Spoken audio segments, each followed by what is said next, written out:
Let's me. Nice. It's కొత్తిమీరి.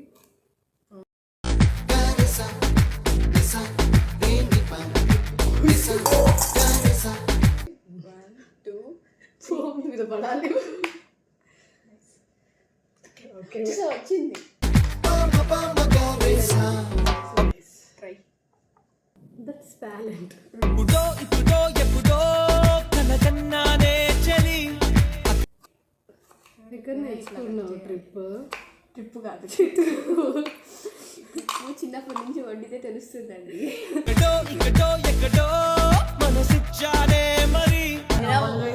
అయినా వంట చేసే వాళ్ళే కదా అలసిపోతారు, వంట చేయని వాళ్ళు ఇలాగే ఫ్రెష్గా ఉంటారు. నేను కూడా చేశాను. కొత్తిమీర అలవో నా ఊహల హాసిని, మదిలో కదలా మెదిలే నా కలల సుహాసిని.